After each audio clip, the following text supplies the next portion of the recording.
My name is Jonathan Parks, and welcome to Jonathan's Nature Crafts.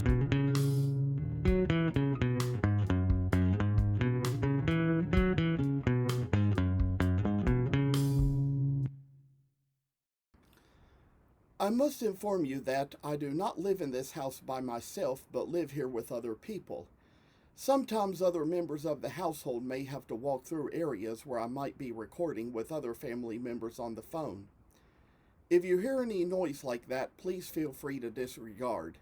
We are doing our best to get noise-canceling equipment, which may at least keep you from hearing exactly what is being said. Thank you for considering.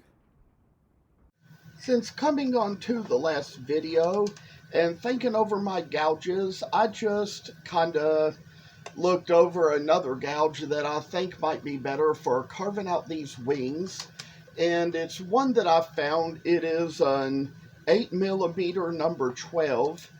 There is a certain book about carving big cats that I was looking through and looking at the gouges recommended for, and did a lot of Google search online to find these gouges of all these different measurements and sizes and numbers. And the original intent was to carve what was in that book, but I think even though I didn't get really too much around to that, but did get around other work even after purchasing the gouges, I see one way that sometimes the work comes in handy when you purchase things, because I find a handy use for this gouge right now.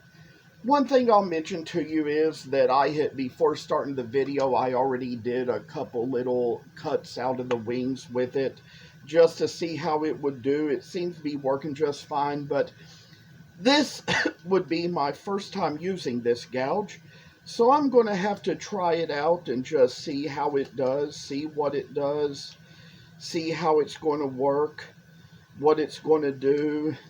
And surely I can say that when we get around to all the much needed work, we can kind of see, working down here, getting the wood out from around the arms is one particular thing.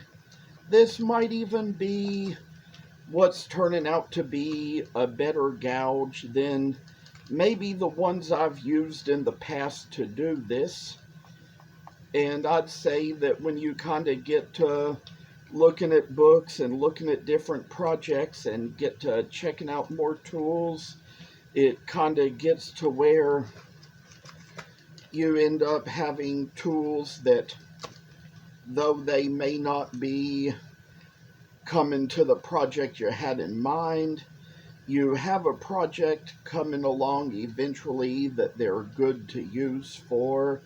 And I think in this, that is what I seem to have found here.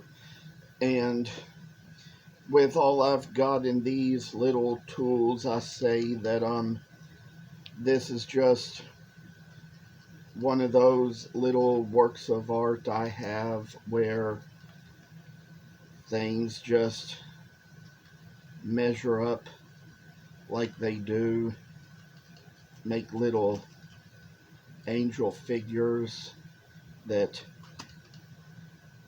shall brighten little days. I say that occasionally you might find a person or two that might take an interest in buying something of the vintage nature. And I even know a young lady who makes coasters and ornaments from certain pieces of wood that were just the disc cut off of the root of the tree. And I'd say that she kind of even takes that same little round shape and makes some vintagey coasters that I've purchased before.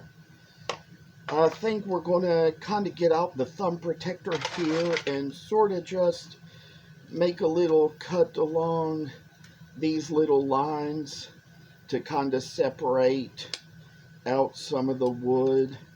Yes, there's some of this it's better to kind of take out with the gouge, because there's been times when even with a glove or whatever, I've tried to use a knife to cut out little areas that needed to be dug out with a gouge. And Calvin Grant, who I've told you about, one of the guys who was one of the origins to my carving career, and would tell me, no, that's a good way to get cut, depending on what I was doing.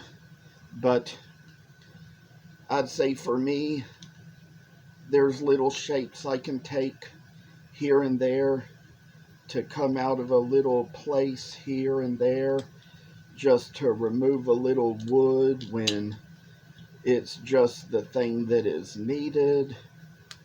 I'll tell you all about this knife. I was talking about it in Woodcarvers Guild yesterday. It has my name on it. There was a certain woodcarver named Mark Walsh, who I knew years ago. He worked at the woodcraft store and traveled around the world getting knives. He got me that knife from Switzerland. So it was just kind of a custom-made knife that my name was put right into. And I say that just the little work that comes around, gets involved in all you do, I say this is just among the things where we're really digging a hole into the wing. I say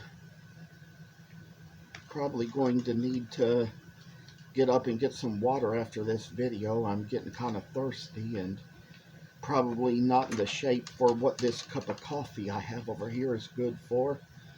But as you see, kind of got the lines out in this, making it so we're kind of putting little places into our work where,